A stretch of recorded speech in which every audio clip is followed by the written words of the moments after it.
Page 19. Mark now, I beseech you, what a state of sin and what a state of holiness is. He that is in a state of sin hath habitually and predominantly a greater love to some pleasures or profits or honors of this world than he hath to God, and to the glory which he hath promised. He preferreth and seeketh and holdeth, if he can, his fleshly prosperity in this world before the favor of God and the happiness of the world to come. His heart is turned from God unto the creature, and is principally set on things on earth. Thus his sin is the blindness and madness and perfidiousness and idolatry of his soul, and his forsaking of God and his salvation for a thing of naught. It is that to his soul which poison and death and sickness and lameness and blindness are to his body. It is such dealing with God as that man is guilty of to his dearest friend or father, who should hate him and his company, and love the company of a dog or a toad much better than his, and obey his enemy against him.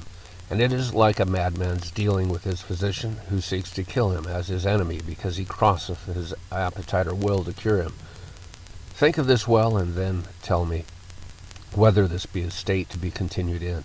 This state of sin is something worse than a mere inconsiderate act of sin in one that otherwise liveth an obedient holy life.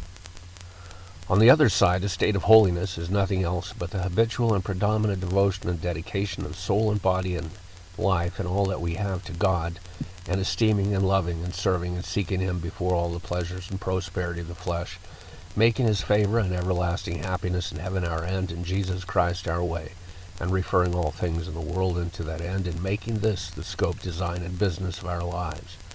It is a turning from a deceitful world to God, and preferring the Creator before the creature, and heaven before earth, and eternity before an inch of time, and our souls before our corruptible bodies, and the authority and laws of God, the universal governor of the world, before the word or will of any man, how great soever, and subjecting our sensitive faculties to our reason, and advancing this reason by divine revelation, and living by faith and not by sight.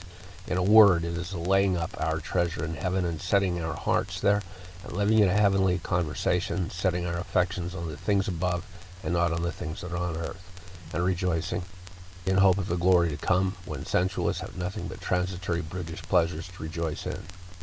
This is a state and life of holiness. When we persuade you to be holy, we persuade you to no worse than this. When we commend a life of godliness to your choice, this is the life we mean, and that we commend to you. And can you understand this well, and yet be unwilling of it? It cannot be. Do but know well what godliness and ungodliness, what grace and sin are, and the work is almost done. Direction 3. To know what a life of holiness is, believe the word of God and those that have tried it, and believe not the slanders of the devil and of ungodly men that never tried or knew the things which they reproach. Reason cannot question the reasonableness of this advice. Who is wiser than God, or who is to be believed before him? And what men are more likely to know what they talk of than such as speak from their own experience? Nothing more familiar with wicked men than to slander and reproach the holy ways and servants of the Lord. No wisdom, no measure of holiness or righteousness will exempt the godly from their malice. Otherwise Christ himself at least would have been exempted, if not his apostles and other saints whom they have slandered and put to death. Christ hath foretold us what to expect from them. If the world hate you, you know that it hated me before it hated you. If ye were of the world would love his own. But because ye are not of the world, but I have chosen you out of the world, and therefore the world hateth you. Remember the word that I said unto you, the servant is not greater than the Lord. If they have persecuted me, they will also persecute you. If they have kept my sayings, they will keep yours also. The truth is, wicked men are the seed and children of the devil, and have his image, and obey him, and think and speak and do as he would have them. And the godly are the seed and members of Christ, and bear his image, and obey him. And do you think that the devil will bid his children speak well of the ways or followers of Christ? I must confess till I have found the truth of it. By experience I was not sensible how impudent and belying and cruel and abusing the servants of Christ his worldly malicious enemies are. I have read oft how early an enmity was put between the woman's and the serpent's seed, and I have read and wondered that the first man that was born into the world did murder his brother for worshiping God more acceptably than himself, because His own works were evil, and his brother's righteous. I have read the inference, marvel not, my brethren, if the world hate you, but yet I did not so fully understand that wicked men and devils are so very like and so near of kin, till the words of Christ expounded by visible demonstrations had taught it me.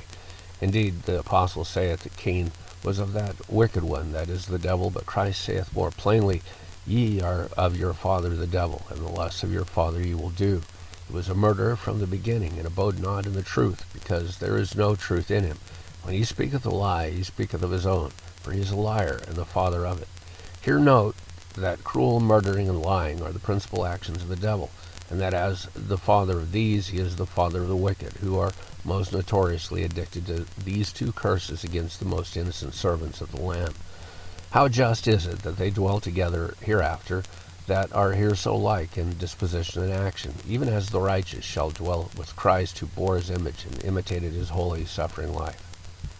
I conclude, then, that if thou wilt never turn to God in a holy life, till wicked men give over belying and reproaching them, thou mayest as well say that thou wilt never be reconciled to God till the devil be first reconciled to him, and never love Christ till the devil love him, or bid thee love him, or never be a saint till the devil be a saint, or will give thee leave, and that thou wilt not be saved till the devil be willing that thou be saved.